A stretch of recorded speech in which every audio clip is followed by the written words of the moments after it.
And voila! Hey! Oh, hey! Happy April! Yes, welcome to Winephabet Street. I am peeling all over the place from You've got my great color from your wonderful vacation. week. Yes, this is like what normal people look like, but all the time. This is me so tan, it's out of control. Out of control. I mean, like, woo, dude, little. Can you see that? Oh, I Woo, see. woo. Yes, I am so tan. This is like insane. But had a little rough time with the sun there. With the sun, had two really bad days. The first day, I got fried, and so Oh, we decided my hand like is all messed up from the burn. ooh. But it I've was, had that before. I know it's horrible. I spent Yeah. that next day under the thing. So the rest of my body did okay. But then what happened was, I think either while I was under the little TP thingy, the sun was coming onto my side and I didn't realize it. Or it was while I was playing volleyball for 2.5 hours. Um, and my left ear got burned so badly that it swelled up. Oh my gosh, I see Um, it. right? I You can can see see, it's yeah. red. But this, like, it was so swollen that my cartilage earring got sucked into my ear. So I had to like bite the bullet and I had Ah, to pull the cartilage earring out. And then I didn't wear it for like the rest of the week. And I was joking that it was like I had, if I do all the wrestling stuff for my school and wrestlers get cauliflower ear. I was like, oh my God, I've got cauliflower ear. Look at how fat it is. Oh, it was so horrible. Um, so now it's just peeling. But, it was well worth it. A week in Cancun is worth a little sunburn. yeah, You yeah. can't You really. think at your age you would know. I do the same thing. I do the same, We had We had 30, no, I think Mike bought 45 sport sunblock on. Like I just burn. It Yeah, is what it is. But we had a good time that's and good. now sadly we're back and only 45 more days of school. So summer is Good for almost you. here. Good for Yeah. you. Hey, Karen, how are you? Hi, Karen. But anyway, so enough of spring break. Let's start talking some wine.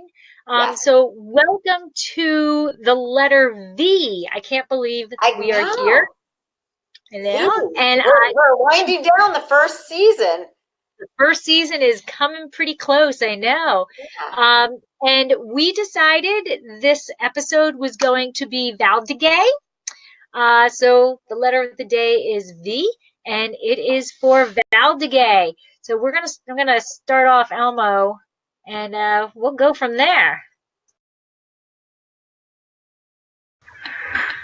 Jump up, get down, come dance, spread down now. We're moving our bodies to the ABC. Dance nearby, dance far away. Now clap your hands to the letter of the day. Clap, clap. What's the letter? Clap, clap. What's the letter? Clap, clap, clap, clap. What's the letter? What's the letter? What's the letter? What's the letter? What's the letter?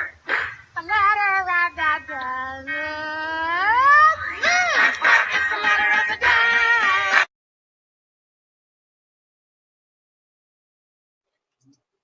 Clap, clap. Ooh. Valdiguie. So welcome, This was a tough one. Valdiguie. Oh, it absolutely was. It absolutely was. There was so little information on it, and uh, as you said earlier before we were on live, we're going to apologize up front for the slideshows because Mine's kind of they were weird. they were rough to come up with things to put on a slide. Let me tell Yeah. you. But anyway, so welcome to Winephabet Street.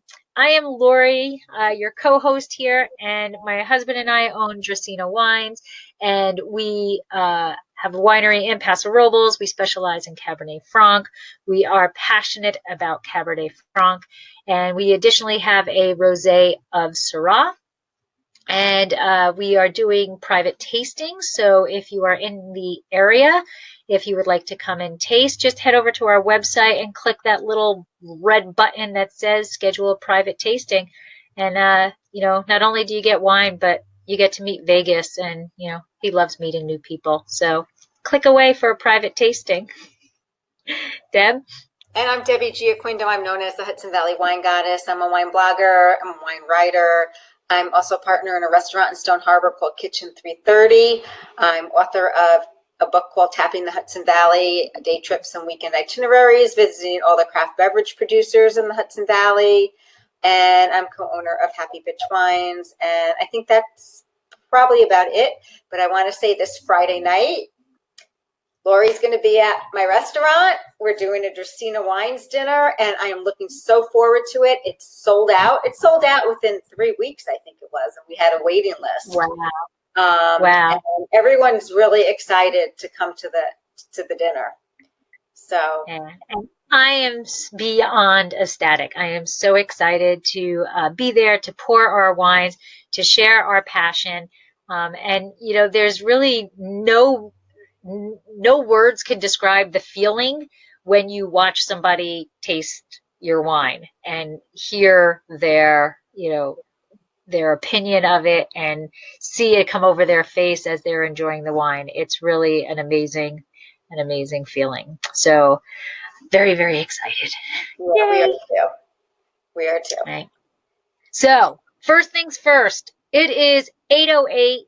And it is time to pour a glass. Okay. So mine's a screw top.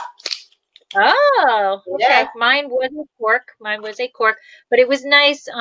It was a capsule-less bottle, Okay. so no capsule. And there's more and more wineries that are doing this for ecological reasons and, for environmental reasons. And I really like it. So I'm going to be having top thing. No, it's still a cork.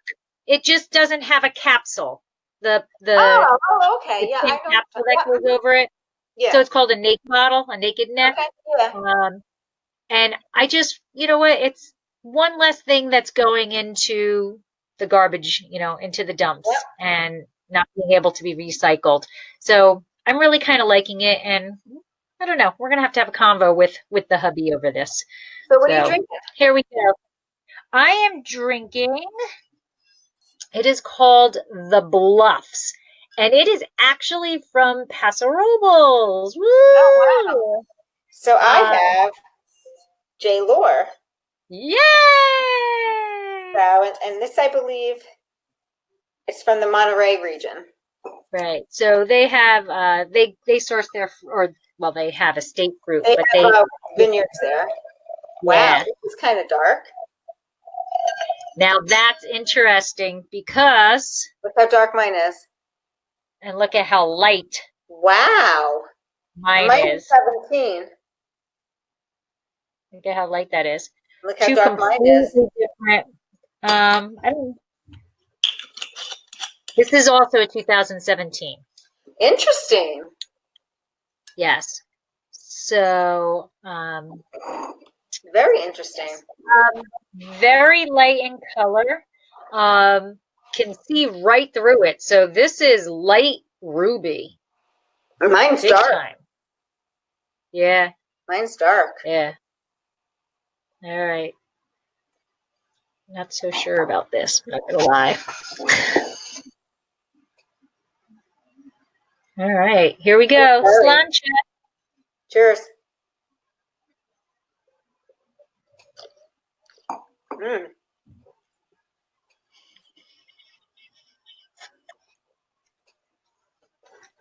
Okay. Mine's light. Blueberry. Yes, it's very light. It is a very light-bodied wine. Yeah. It's kind of I'm blanking on what it's reminding me of. It's some sort of candy that it reminds me of. Actually, it might be a little starbursty. You know what? I think you're right.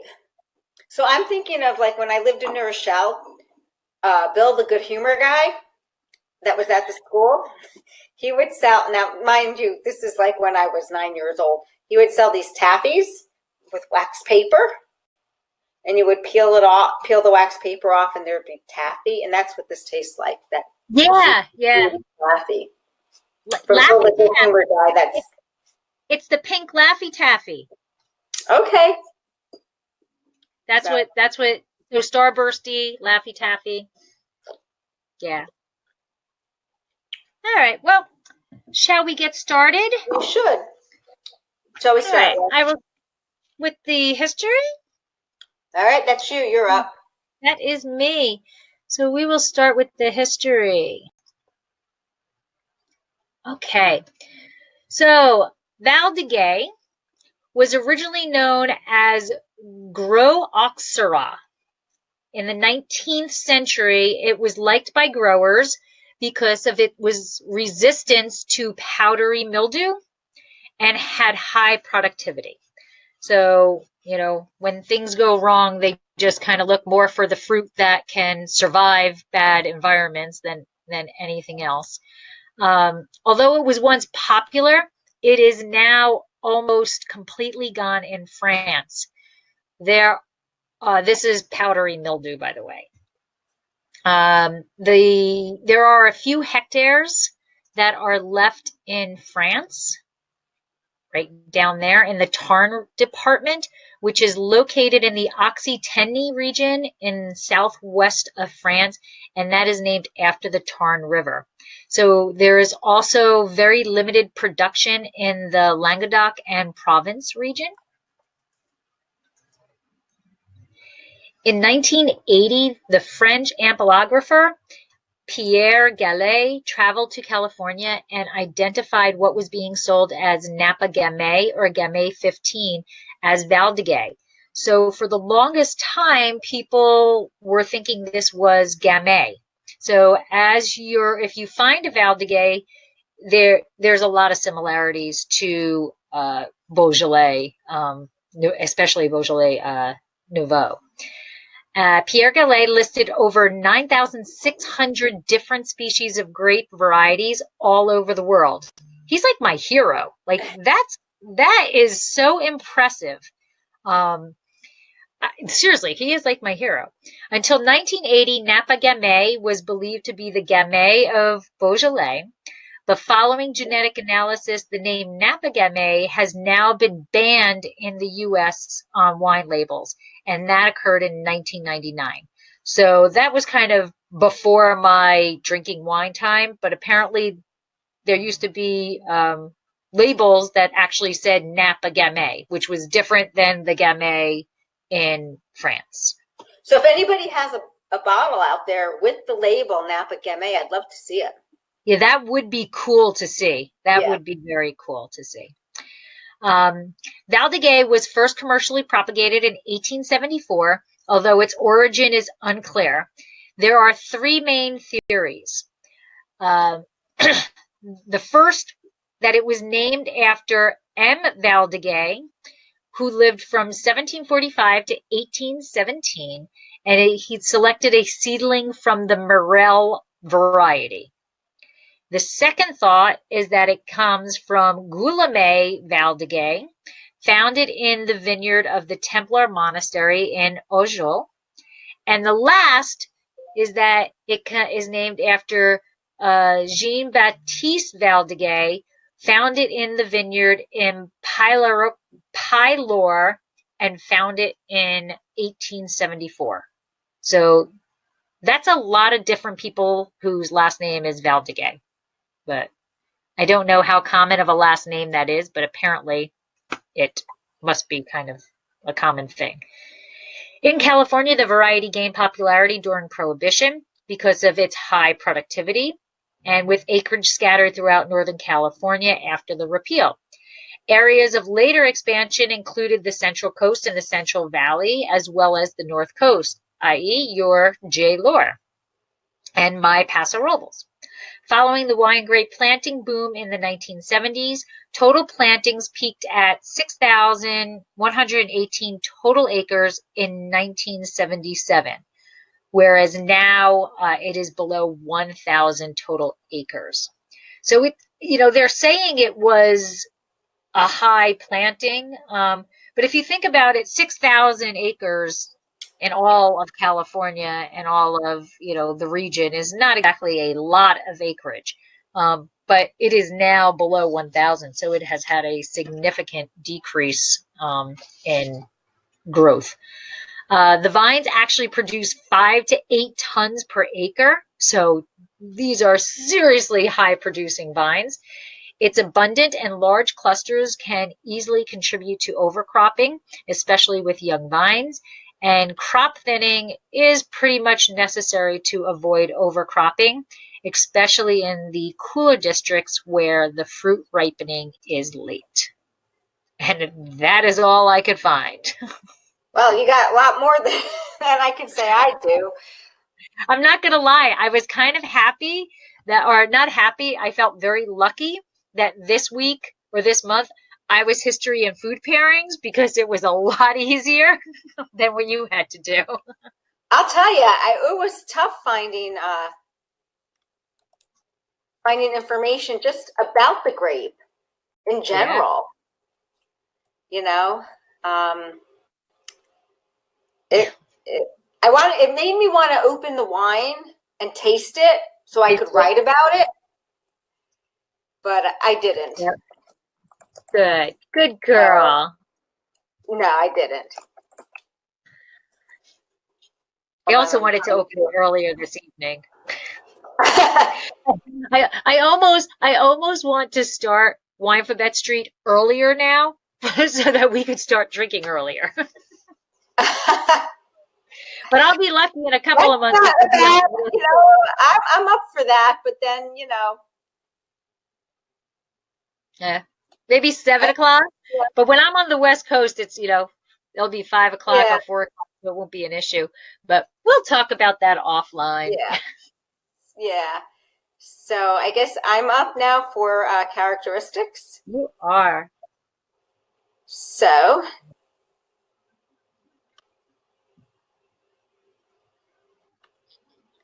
Characteristics. I'm telling you, this was tough.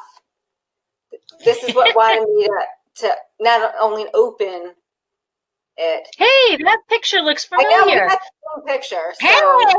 Yep, I got a different powdery mildew picture though. Yeah. So, Valdiguie is found in large clusters in a cononal shape, and it's usually dark black and blue in color.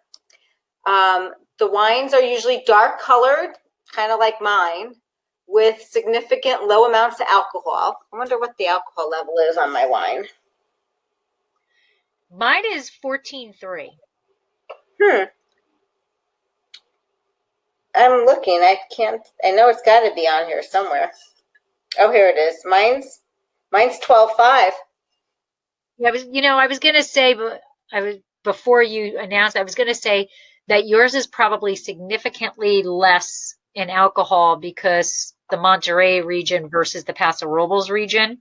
Okay. Just the temperature variation between those two regions, it's going to be much higher in Paso than it is in Monterey, the alcohol.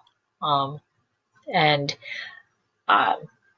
also think that there might be a little bit more tender loving care to yours than to mine. Okay. They are resistant to powdery mildew. And the more I read about, this grape resistant to powdery mildew and stuff, it probably wouldn't be a bad grape to grow in like the Hudson Valley. No. I don't know. Because Gamay I don't know. I think grows well there. Be too cold. I think you might be too cold. I think your growing season might be a little too short. Yeah, because it does need the ripening of Valdiguie is so late that I think you may lose that season. But I don't know. We'll have to research to see if anybody knows of it in that region. But it is considered a very late ripening, so it might be a little iffy. Yeah, Like, it I might don't be a even think little. it's up in Oregon. I don't, I think it's, but Yeah. I don't know. So the wines are light to medium body, and they are prepared similar in fashion to, Gamay of Beaujolais and stuff. And you know what? As I'm drinking this probably wouldn't taste bad if it was slightly chilled. I would agree with that. Mine is Yeah. not. Did you chill yours at all? No, I didn't chill mine at all. Yeah. No, I just took it right off of the rack. But I think this would be better, slightly chilled. I But think so too. that is kind of true with Gamay also. Exactly. Exactly.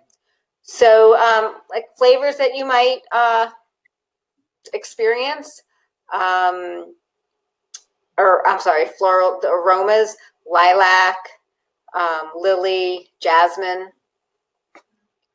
I can go with lilac here. I can do lilac. Yeah, I got lilac and probably lily too. I don't have any jasmine. Yeah. And they say like a hint of roses. But I definitely get the pinkish purplish floral aromas in mine. Yeah. And then juicy Very. strawberry, raspberry. This is more raspberry to me than strawberry. I actually got a hint of blueberry. I don't know why. Where's the picture of That Laffy was Taffy? that was my first initial thing, but now it's definitely more juicy red raspberry and strawberry. And it's definitely more of the juicy kind. Oh, absolutely. Than, field strawberries or just strawberry or raspberry. It's juicy. Yeah, it's definitely not jammy. It's like freshly picked. Yeah. Freshly picked. Right out of the strawberry patch or raspberry bush. Right. So, and that's really all I got.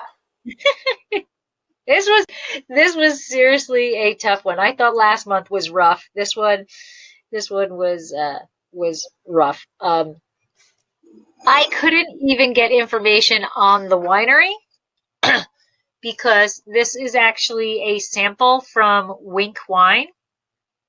And so it is called the Bluffer, but I have no idea who the winemaker is. There's like the thing about he doesn't want you to know. Yes. The thing about Wink Wines is that they basically it's winemakers, but it's not, you don't know who they are. It's all a Wink label type thing.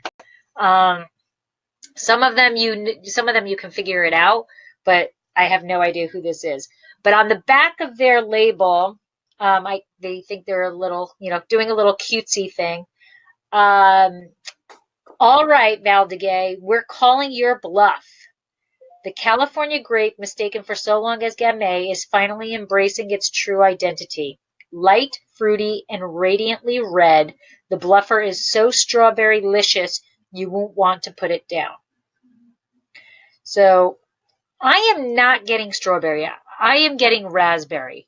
I have more raspberry than strawberry. But I will say it is juicy. It like, biting into a fresh fruit where that juice just is like, slopping all over you. Oh my God, it runs right down your mouth. Right. You're biting into it and it's just full of juice. Yeah. It is not, many Paso fruit is jammy because of the heat. It also at 14.2, I'm not tasting it at 14.2. It's definitely not down in the 12 level, but it's not blowing me away in the alcohol. The first sip actually did. The very first sip, I was like, ooh, that's a hot wine. But it's not that way now. It's a lot softer now. And I can definitely get the lilac.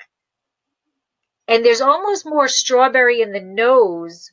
I don't get it at all on the palate. I don't get strawberry on the palate. But there's in addition to the floral, there's a little bit of almost a minty, like a spearmint, like a real spearmint, like if you actually pulled the leaf of a spearmint Oh, on really? it. Yeah, it's actually pleasant. Um, yeah, I'm not sure that's I didn't see anywhere that said that you would get spearmint, but Yeah. I don't know. That's what I'm saying. But I've also been sick for 4 days, so I don't know. Not all of this red on my nose is sunburn. Just saying. That's allergies, Lori. No, well, you know what? I would say yes, except for, and this is a complete sidebar, and I apologize, but I'll tell you, I had such a horrible experience on the way to Cancun that my flight to Houston was rerouted for a storm. And I got to Houston Airport with 7 minutes to get onto my connecting to Cancun. And if anybody, my age, whatever, I did the pure OJ through the airport. I ran through the airport, and they were in two completely different, whatever they're called, the alleyways. So I hauled. And when I got there, I am a little freak when I get on the plane, and I wipe down the seats with disinfectant wipes. And when I got to the plane with 7 minutes, I actually landed at the gate at 7 minutes. So then I had to run. Then they told me that they gave away my first class seat, and I had to sit in the back. So I wasn't happy. But I ran and I just sat down. So I didn't wipe down my seat. And 48 hours later, I was coughing. I had a sore throat. My nose was running. So I'm not so sure it's allergies. It may have to do with the man to the right of me that spent the entire flight coughing without covering his mouth. It may have something to do with that. Or it may have to do that I did not wipe down my seat, or a combo thereof. But anyway, so maybe I'm not really smelling spearmint, but that is what I am getting. So anybody who is watching this or, listening to the podcast when it goes, I would love to hear your plane horror stories, because so I don't feel like I'm just by myself out there in the harbor. I've had to dash through the Detroit airport, down through the tunnel, up the stairs, take a left at the bagel place, and the gate was on the right. Oh, yeah. So I'm drinking. Oh, go ahead. I was just going to say, I never really realized how large Houston Airport was until you have to run through it. Oh, well, when I came back from Lodi, they changed, or actually going to Lodi, they changed the gate 3 times, and this third time required a tram ride or whatever. And I'm like, what? Aww. All right, well, let's get back to wine. So mine is a J. Lore, Monterey Valley Valdiguie. And this was very inexpensively priced. It was $8.99. See, I left the price tag on it. Oh, by the way, mine was $14, but it was a sample, but it was for sale for $14. So mine was $8.99. And I have to tell you, I have actually been to J. Lore Wine's tasting room in Paso. So, they have some really nice wines. They do. So, to start, but you were very close to our vineyard, because you can see our vineyard from their tasting room, from their deck. We're the next road down. Oh, okay. I know exactly. I mean, we had a good time out there. So Jerry Lore was raised on a farm in South Dakota in the late 60s. So he had some sort of agricultural background. And he decided that he wanted to start a vineyard. And that led him to the Central Coast of California. And he was one of the early pioneers of wine growing or grape growing in the Monterey and Paso Robles region. In the early 70s, he planted Chardonnay in the Monterey Valley or Monterey County, Arroyo Seco appellation. And what began as 280 acres planted in 1972, 1973 it looked like it would, it was good. And he ended up also planting Chardonnay there because it was good, growing region for Chardonnay. In 1974, he opened the first J. Lohr winery in San Jose. And in 1986, he reached out and he planted Bordeaux varietals in Paso Robles.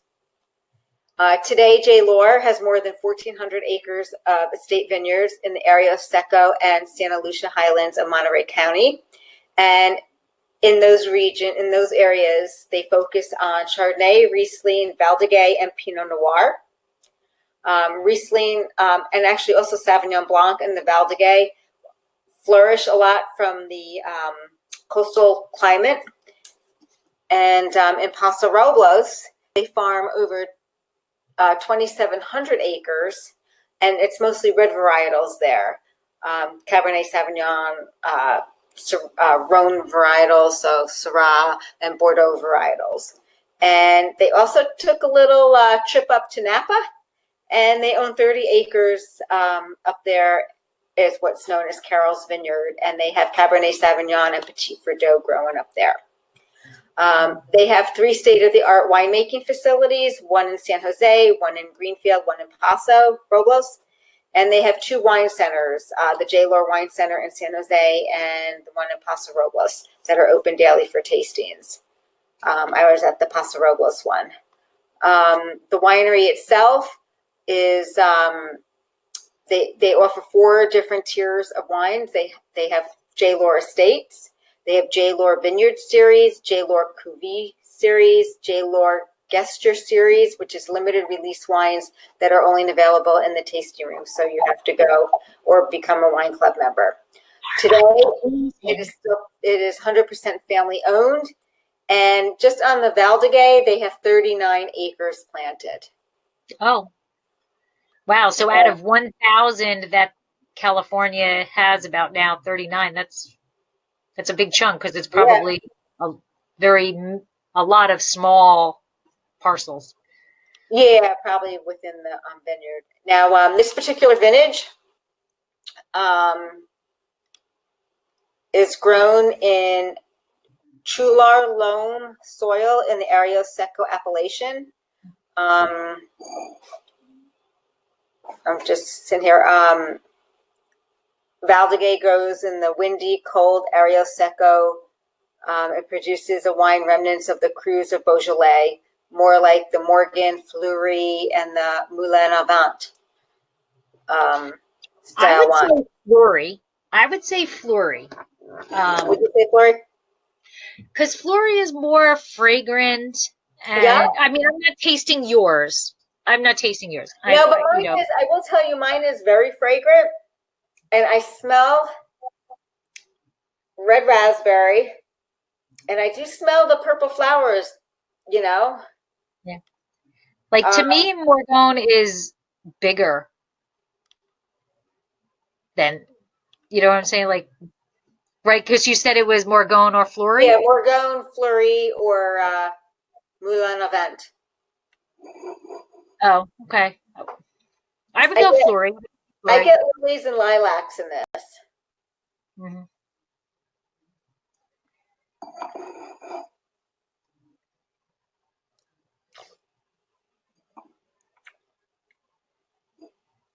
And it's juicy red fruit. It's juicy red raspberries. It's more red raspberries than strawberry, but it has kind of like almost a sour on the finish. Oh, okay.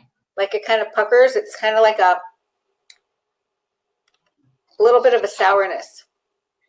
So Jim has joined us. I'm sorry, Debbie. Jim has joined hey, us Jim, today. how are you? Fleury is known to be fragrant. So that's why I said flowery. That these are flowery, so it's more Fleury to me. So that's where I got that. And yes, I agree. Morgon is definitely more earthy. And to me, it's a bolder wine, a bigger, bolder wine than Fleury.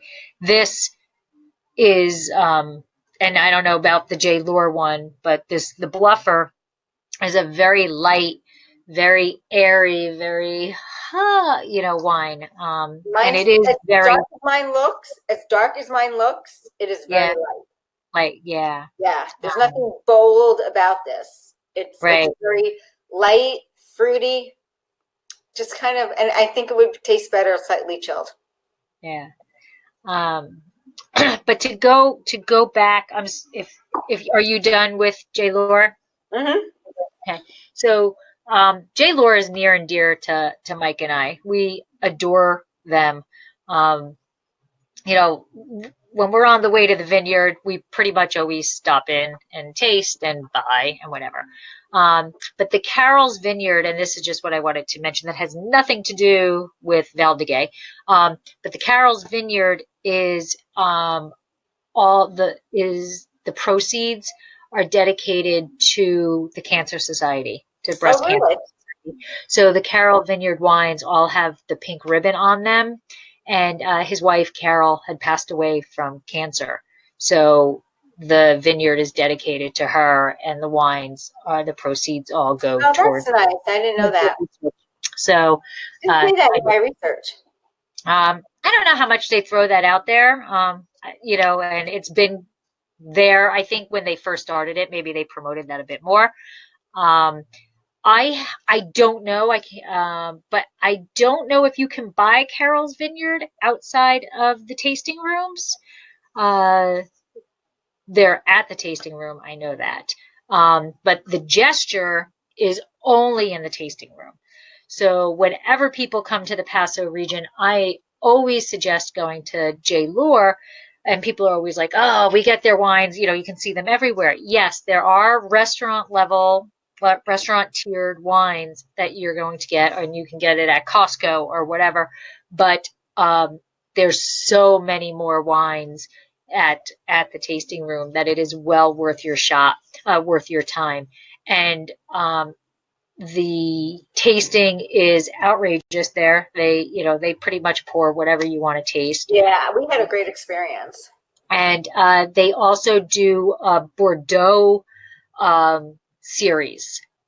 There's like Saint Emilion, there's a they go by the regions, but I'm not remembering which one. All I ever remember is Saint Emilion because that's where I live, and that's the Cab Franc main variety. But there's one that focuses on Cabernet, one that's Cab Franc. I think there's three different wines they have. So if you are in the region, if you're in the area, go taste there. Well worth your time. And their other tasting room that is San Jose. San Jose. Mike and I actually went there also a long time ago, and that's a cute tasting room also. And everybody is wonderful there. So all I can say is J. Lore, go go go go go. So that's Jim is saying that's how he feels about Mondavi. Yeah. Sometimes when you go into tasting rooms, and I feel that way about Chateau Saint Jean. Yeah. Or I head right to the reserve. Yeah. There's just these larger wineries, they're going to produce wines that you can find anywhere. And then they're going to have the special ones that are just to the club members and just to, if you're going to take the time to come to the tasting rooms. The Tocolon wines are amazing, Jim. And that's the other thing. You can't go up there and not go to Mondavi. You have to, just to taste everything else they have. But anyway, my tasting notes are definitely nowhere near what they say their tasting notes are. According to them, there's fennel. I do not get fennel. Unless what I'm saying that spearmint is what they're calling fennel. But I don't see that as fennel. They also say it's plum. Plum. It's not, to me, it's not. And then they say rhubarb. And I'm not going to lie, I have no clue what rhubarb tastes like, or smells like.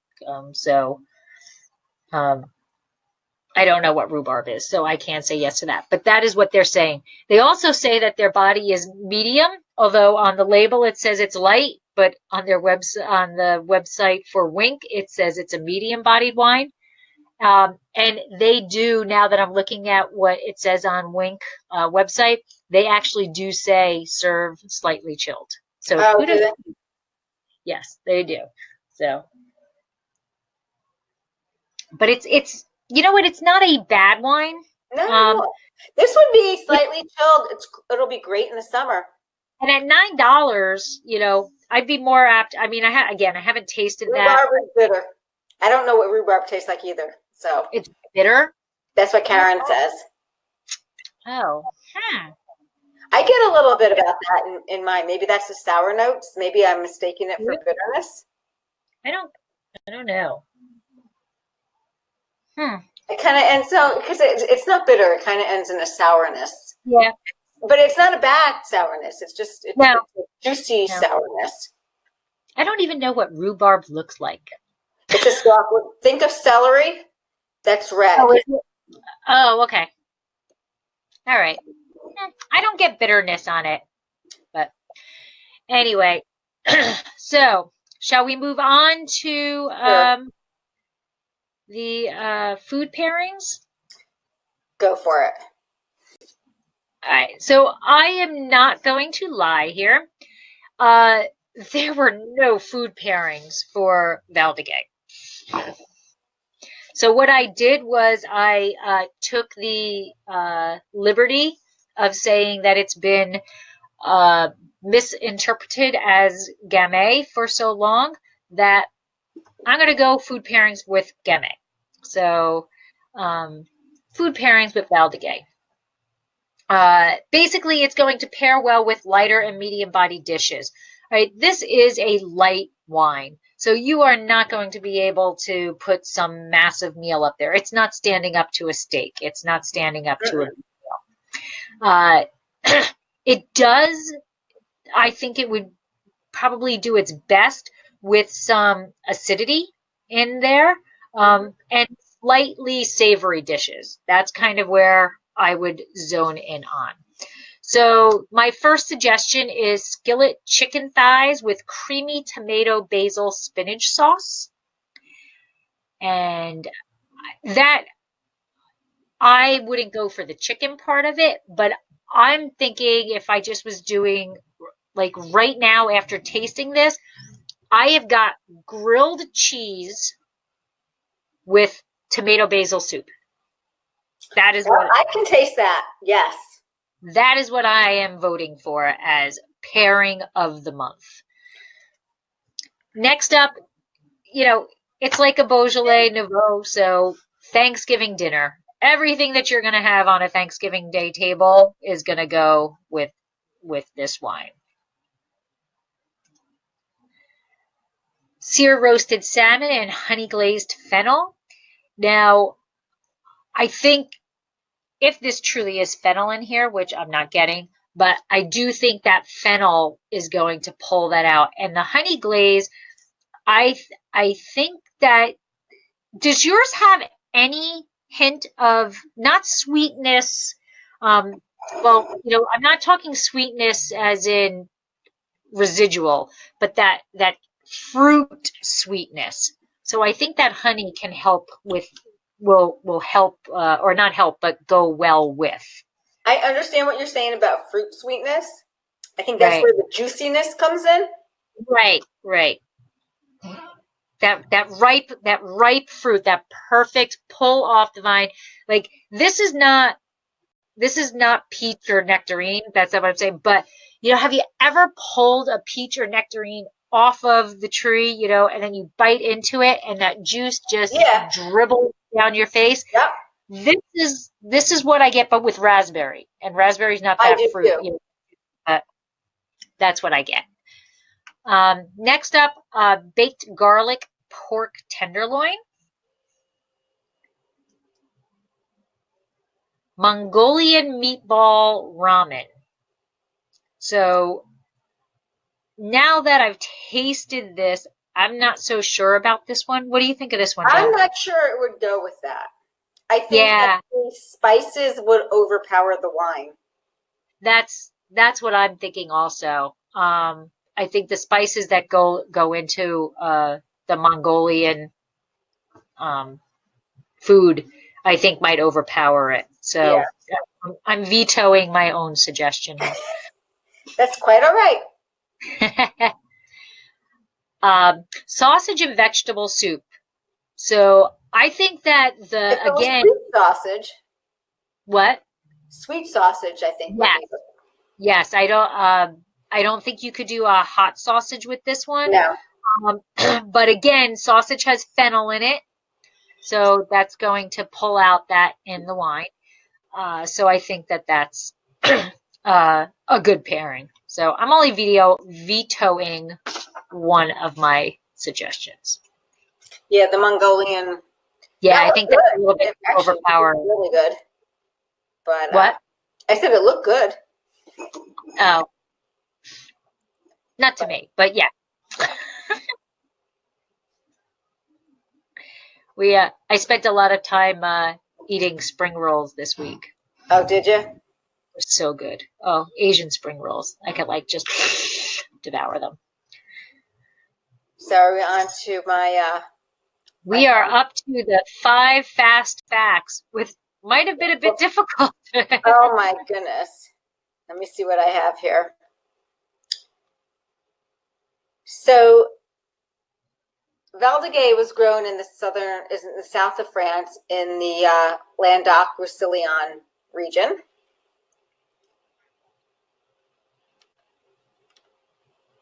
And I think that's it for the slides. Like I said, it was hard to find slides to go with the points.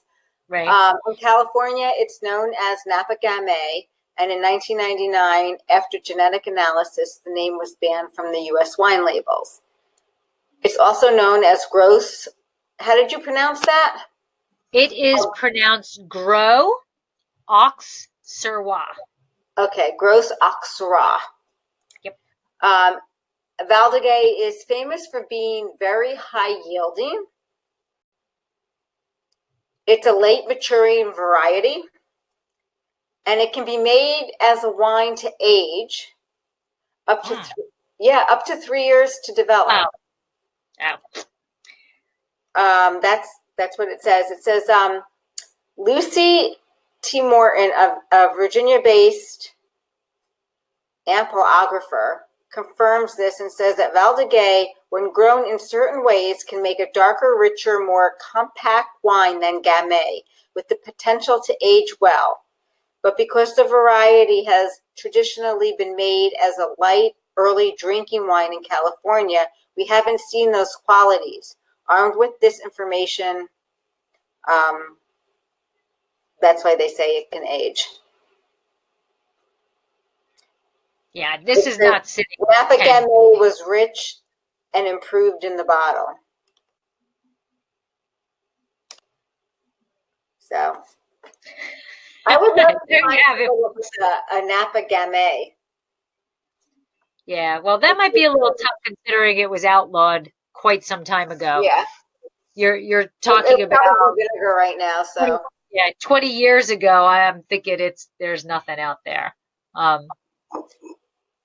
There might be, like, if you go to a winery that used to make it, there might be an old, bottle, but dark in color. But anyway, so that's about all. Ooh, what happened? Oh my gosh, I think we lost Lori. You there, Lori? Am I back? Yeah. That's so weird because now I'm seeing 3 things. I am too. That's weird, but doesn't matter. We'll just roll with it. I'm here. We're just going to roll with it. Yeah. So thank you, Jim and Karen, for coming by. Yes. And joining us. And that is Valdiguie with us. Have either of you had Valdiguie before? I would be curious to see how many people that I'm going to do a Twitter survey tomorrow, or well, maybe tonight before I go to bed, to ask, has anybody had Valdiguie before? Because I had never had it prior to this. In fact, I'd never even heard of it. And I had a hard time finding it. Yes, in fact, when we were talking the last time, I'm like, Anison, where is that, Jim? Do you know Annecy? Where is Annecy? Is that how you say it? So he drank Valdiguie. Oh, it's not hard to find locally. Like in New York, you mean locally?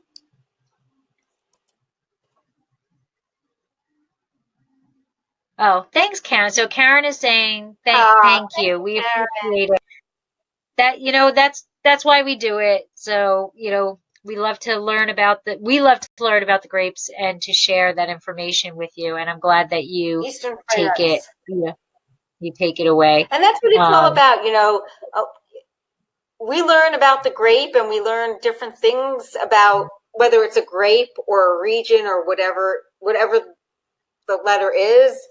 And it's kind of cool because Lori and I don't talk. We know who has what to work on. Mhm. And then we come together and, and discuss it all with you. And we discuss it amongst, ourselves too. And it's just, I enjoy it. Right. Yeah. I don't know what your slides look like. You Nope. don't know what slides Nope. mine look like. Not at all. And see, now I just learned something else, that Annecy is in the Eastern France. I just learned something else.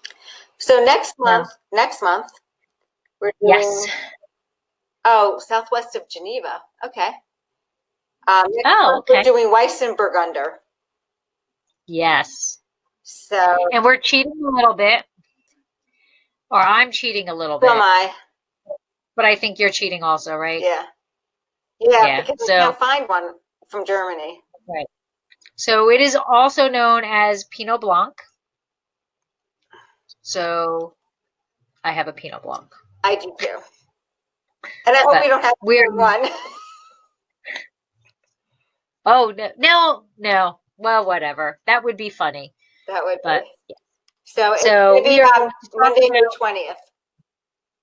Yes. We are going to talk about Weissburgunder, but I will be drinking a Pinot Blanc. Sometimes you got to think outside the box. Yeah. So thank you, Karen and Jim, for joining in. Yeah. And we would love to, anybody who watches this in the future, please leave a comment in the comment box of YouTube and let us know if you've ever had a Valdiguie, what's your thoughts of it, if you have ever been to Annecy, see that. And where were you when you drank your Valdiguie? Yes. And if you've ever been to J. Lore, because, as much as I am, Cabernet Franc champion, I am Paso passionate also, and I love promoting that. So I'm always happy to share whatever I know about Paso, and I'm always learning new stuff. So thank you for joining, and we will see you next month, May 20th at 8 p.m., unless we change that. And guys, have a great week. Have a great and have a great month. We'll catch you. It's actually we are almost in May. Yeah. Woohoo! So take care, everyone. Right. Bye. Bye. Bye, Chad.